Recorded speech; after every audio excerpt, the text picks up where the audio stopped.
नमस्कार दोस्तों, आप सभी का USR education hub YouTube channel पर स्वागत है।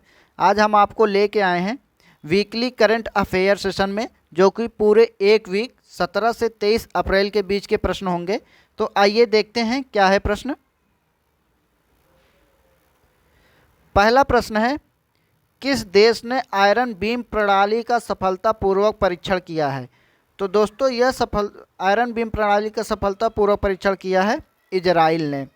दोस्तों इजराइल ने एक नई लेजर मिसाइल प्रणाली रक्षा प्रणाली आयरन बीम का सफलतापूर्वक परीक्षण किया है।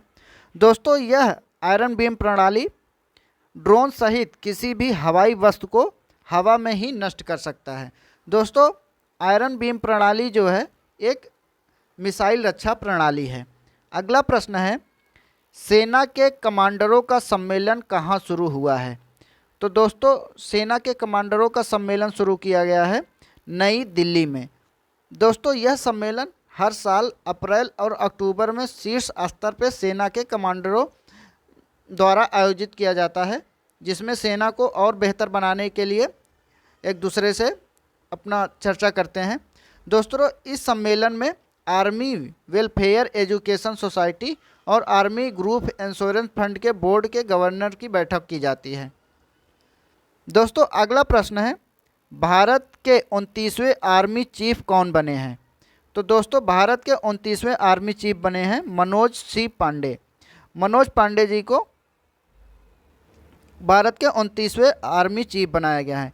दोस्तों मनोज पांडे इस पद पे पहुंचने वाले पहले इंजीनियर होंगे तथा दोस्तों यह भारत के 28वें सेना अध्यक्ष एम नरवणे का स्थान लेंगे तथा इनकी नियुक्ति 30 अप्रैल 2022 को की जाएगी। 30 अप्रैल 2022 को इन्हें भारत का आर्मी चीफ बनाया जाएगा। अगला प्रश्न है, पीएम मोदी ने WHO global centre for traditional medicine का शिलान्यास कहाँ किया है? तो दोस्तों यह शिलान्यास किया गया है जामनगर में। दोस्तों यह दुनिया भर में पारंपरिक चिकित्सा के लिए पहला और एकमात्र ग्लोबल आउटपोस्टेड सेंटर होगा। दोस्तों इसमें जो जामनगर की ट्रेडिशनल मेडिसिन होंगे उसे पूरी दुनिया में विकसित दुनिया में बताया जाएगा। दोस्तों तथा इसके बनाने की घोषणा 13 अप्रैल 2020 को ही की गई थी 5वें आयुर्वेद दिवस पे। अगला प्रश्न है, दुनिया के सबसे अमीर हेल्थ केयर अरबपति कौन बने हैं? तो दोस्तों दुनिया के सबसे अमीर हेल्थ केयर अरबपति बने हैं साइरस पूनावाला। दोस्तों Hurun global health care rich list 2022 के अनुसार साइरस पूनावाला हेल्थ केयर में दुनिया के सबसे अरबपति आदमी हैं और इनकी कुल संपत्ति 26 मिलियन डॉलर है, जो कि भारत के चौथे सबसे अमीर आदमी हैं। तथा दोस्तों इस लिस्ट में दूसरे स्थान पे थॉमस फ्रिस्ट जूनियर, तीसरे स्थान पे ली जिनटिंग और चौथे स्थान पे जू हैंग हैं। अगला प्रश्न है, प्रोजेक्ट 75 के तहत बनाई गई 6वीं पनडुब्बी का नाम क्या है, जिसे हाल ही में जल में उतारा गया? तो दोस्तों इस प्रोजेक्ट के तहत बनाई गई 6वीं पनडुब्बी का नाम है INS वगसीर। दोस्तों INS वगसीर को मुंबई के मझगांव डाक पर समुद्र में लॉन्च किया गया है तथा दोस्तों इसे 2023 में इंडियन नेवी में शामिल किया जाएगा। किसे? INS वगसीर को। अगला प्रश्न है, पुरुष वर्ग में 71वीं सीनियर नेशनल बास्केटबॉल चैंपियनशिप को किसने जीता? तो दोस्तों यह जीता है तमिलनाडु ने। दोस्तों फाइनल में तमिलनाडु की पुरुष टीम ने पंजाब को 87-69 से हरा के यह खिताब अपने नाम किया तथा दोस्तों यह खिताब महिलाओं में भारतीय रेलवे की महिला टीम ने फाइनल में तेलंगाना को हरा के यह खिताब अपने नाम किया है। अगला प्रश्न है, विश्व होमोफिलिया दिवस कब मनाया जाता है? तो दोस्तों विश्व होमोफिलिया दिवस मनाया जाता है 17 अप्रैल को। दोस्तों इसकी 2022 की थीम क्या है? Access to all, partnership, policy and progress. दोस्तों विश्व होमोफिलिया दिवस वर्ल्ड फेडरेशन ऑफ होमोफिलिया द्वारा शुरू किया गया था तथा दोस्तों यह पहली बार 1989 में मनाया गया था। अगला प्रश्न है विश्व धरोहर दिवस कब मनाया जाता है? तो दोस्तों विश्व धरोहर दिवस मनाया जाता है 18 अप्रैल को। दोस्तों 2022 की थीम है धरोहर और जलवायु तथा दोस्तों भारत के 40 यूनेस्को की विश्व धरोहर स्थलों में शामिल किया गया है, अर्थात 40 स्थलों को विश्व यूनेस्को की विश्व धरोहर में शामिल किया गया है, जिसमें से दोस्तों 32 कल्चर साइट, 7 नेचुरल साइट और एक मिक्स हेरिटेज है। कुल मिला के 40 स्थलों को विश्व यूनेस्को के धरोहर में शामिल किया गया है। अगला प्रश्न है दीन दयालन विश्वा का सड़क दुर्घटना में निधन हो गया, वह किस खेल से संबंधित हैं? तो दोस्तों दीन दयालन विश्वा टेबल टेनिस से संबंधित है। दोस्तों यह 18 वर्ष के थे जो कि गुवाहाटी हवाई अड्डे से शिलोंग जाते समय इनके सड़क दुर्घटना में मौत हो गई।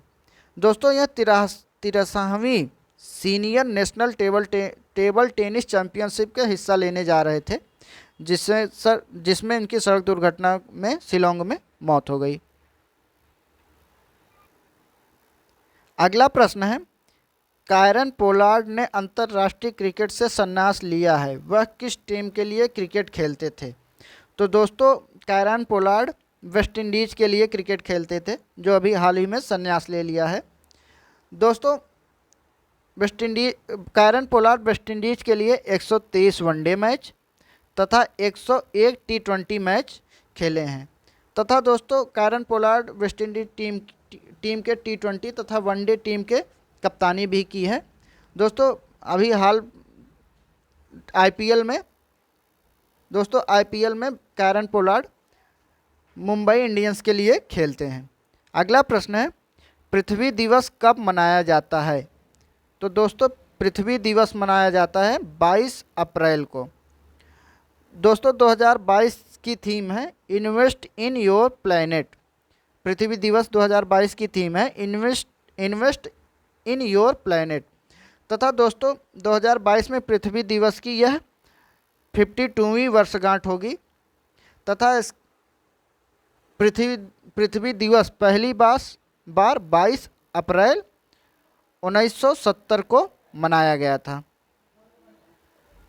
अगला प्रश्न है मिस्र ने किस देश को गेहूं आपूर्तिकर्ता के रूप में मान्यता दी है?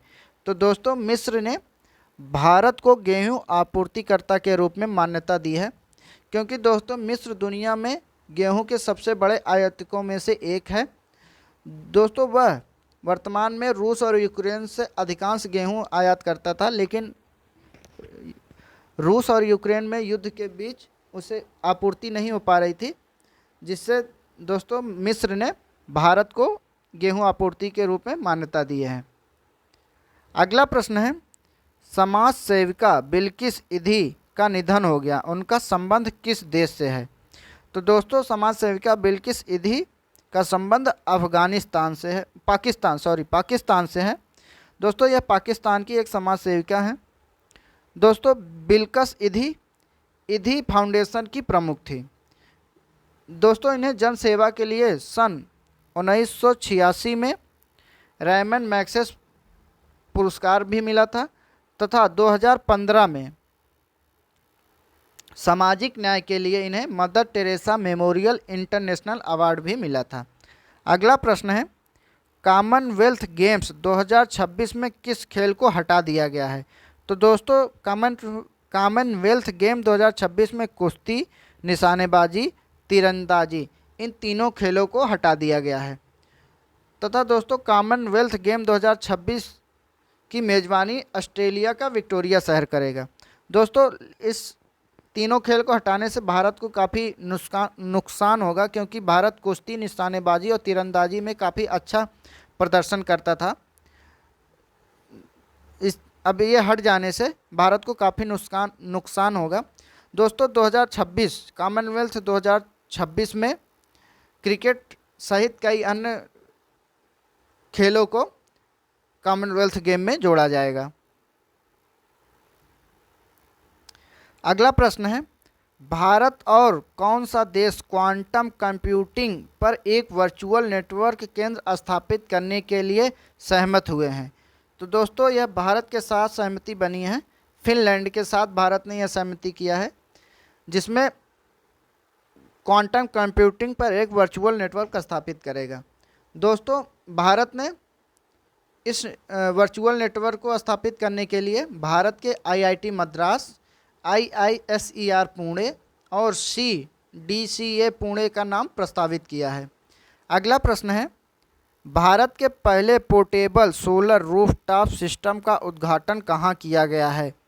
तो दोस्तों भारत के पहले पोर्टेबल सोलर रूफटॉप का सिस्टम का उद्घाटन स्वामी नारायण अक्षरधाम मंदिर, गांधीनगर, जो कि गुजरात में पड़ता है, वहाँ पे इसका उद्घाटन किया गया है। दोस्तों इस पोर्टेबल सोलर रूफटॉप सिस्टम बनाने के लिए जर्मन डेवलपमेंट एजेंसी है, उससे यह जर्मनी की एक कोई एजेंसी है, इसे स्थापित करेगी। अगला प्रश्न है, पैट्रिक अची को किस देश का नया प्रधानमंत्री नियुक्त किया गया है? तो दोस्तों पैट्रिक अची को आइवरी कोस्ट का नया प्रधानमंत्री नियुक्त किया गया है। दोस्तों पैट्रिक अची को आइवरी कोस्ट के प्रधानमंत्री के रूप में राष्ट्रपति अलासेन औटारा द्वारा नियुक्त किया गया है। अगला प्रश्न है, किस राज्य में पूर्वोत्तर में सबसे ऊंचे राष्ट्रीय ध्वज को फहराए जाने की घोषणा की गई है? तो दोस्तों यह घोषणा की गई है मणिपुर के लिए। दोस्तों मणिपुर के CM N बीरेन सिंह ने और केंद्रीय गृह मंत्री अमित शाह के द्वारा विष्णुपुर जिले के मोइरंग में पूर्वोत्तर में सबसे ऊंचे राष्ट्रीय ध्वज को फहराया जाएगा, जो कि दोस्तों यह राष्ट्रीय ध्वज 165 फीट लंबा होगा। अगला प्रश्न है, एयर इंडिया एसेट होल्डिंग के अध्यक्ष और प्रबंधक निदेशक के रूप में कौन नियुक्त किए गए हैं? तो दोस्तों एयर इंडिया एसेट होल्डिंग के अध्यक्ष और प्रबंधक के रूप में विक्रम देव दत्त को नियुक्त किया गया है। दोस्तों विक्रम देव दत्त एयर इंडिया के CMD के प्रभारी के रूप में कार्यरत है तथा दोस्तों एयर इंडिया को टाटा समूह ने 18,000 करोड़ रुपए में अधिग्रहण किया है। दोस्तों अगर वीडियो अच्छा लगा हो तो वीडियो को लाइक करें, शेयर करें, चैनल को सब्सक्राइब जरूर करें। धन्यवाद।